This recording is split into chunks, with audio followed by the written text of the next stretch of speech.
work, and I also echo the importance of the right to trial by jury. In fact, I'm appalled that anyone would think that we could arrest anyone in our country without charging them and giving them a right to a trial. It seems so fundamentally un-American. I agree with her also that I think the Supreme Court would apply this to anyone. Our amendment will say citizens and permanent residents, but I think the Supreme Court, if challenged, will uphold the right to trial by jury of anyone within the United States. Today we will either affirm the right to trial by jury or restrict it.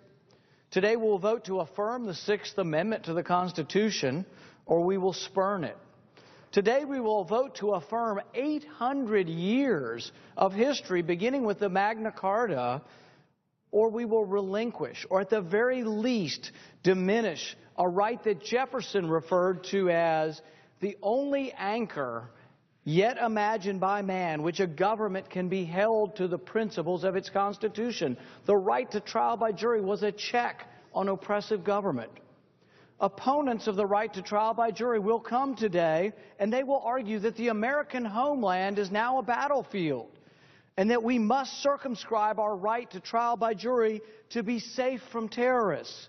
But if we give up our rights, have not the terrorists won?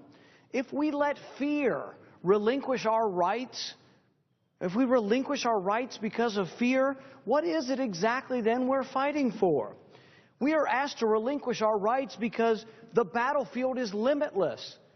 It's, though not a temporary suspension they're asking for, and they request this because they also say that the battle is also without limit. This is not a war that's going to end, nor is it a right that they will suspend temporarily. They're asking you to relinquish your right to trial by jury for the rest of this limitless war. Those senators who would propose limiting the right to trial by jury, they deflect and demur that everyone will still have a habeas hearing. Well, a habeas hearing is important. You must present the body, and a judge will say, why are you holding this person? But it's not the end of due process. It's the beginning of due process. A habeas hearing isn't due process. It's the beginning. We must still have a trial by jury, or we do not have the due process that our founding fathers fought for. Those senators who would abridge this and say a habeas hearing is enough should remember Blackstone's admonition.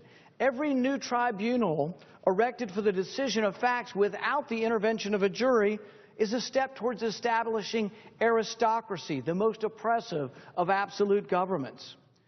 We are told that we can't do this. We have to put these people outside of the constitutional courts, that somehow we need something beyond the Constitution, that the Constitution's not enough to convict terrorists. And yet hundreds of terrorists have been convicted. In fact, 2 terrorists in my little small town, Bowling Green, Kentucky, were apprehended and were tried and were convicted for life for terrorism. We can do it. We are told that only terrorists associated with Al-Qaeda will be applied to. We will only take away the right to trial by jury if they're part of Al-Qaeda. But part of the security apparatus also tells us to know your neighbor. Know your neighbor so you can report your neighbor.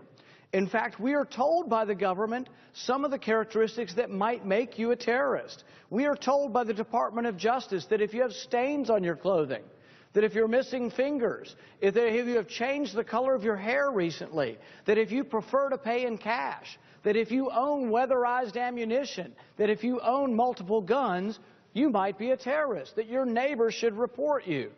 Do we really want to relinquish our right to trial by jury if the characteristics of terrorism are wanting to pay by cash?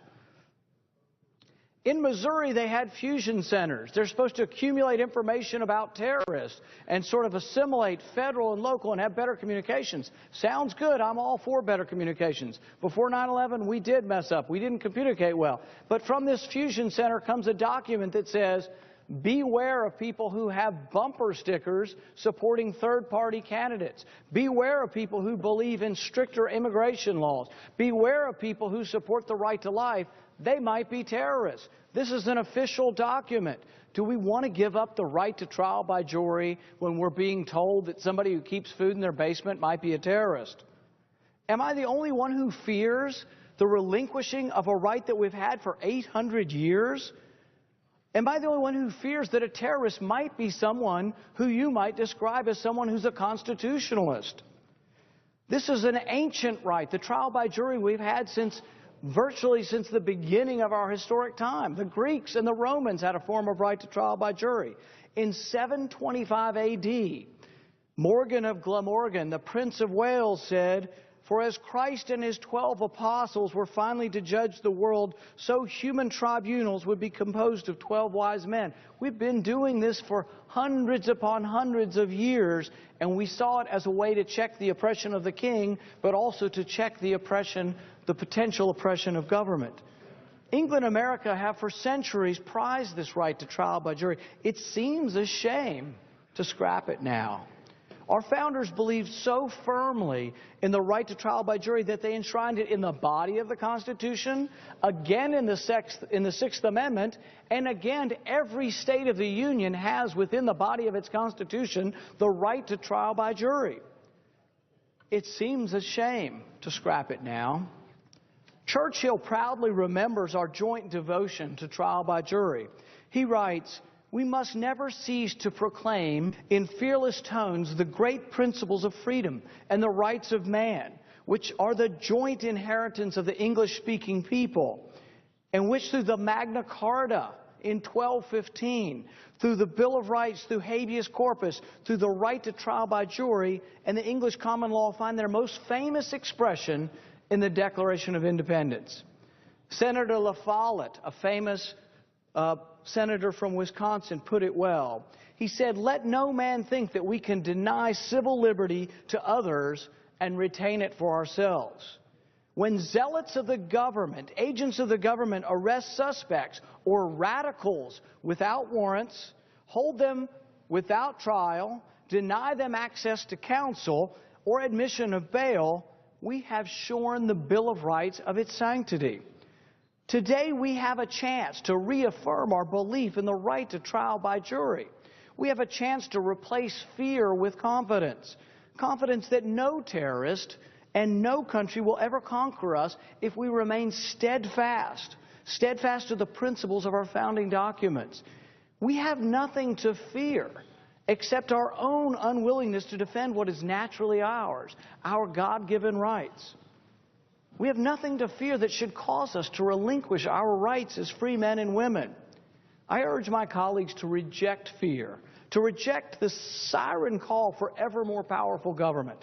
Justice White put it well when he said, "A right to a jury trial is granted criminal defendants in order to prevent the oppression of government." It's not just about a fair trial. It's about checking your government.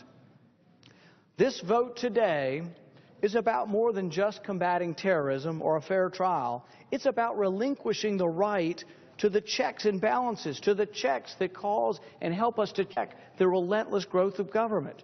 It is about whether a free people are willing to remain steadfast in our defense of an 800-year-old right that finds justice for the accused and provides restraint and limits on despotism.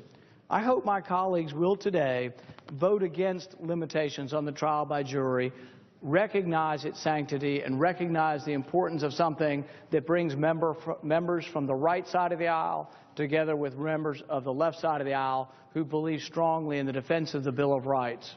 Thank you, Mr. President. I yield back my time. Mr. President. Senator from Utah. Mr. President, I rise today to speak in favor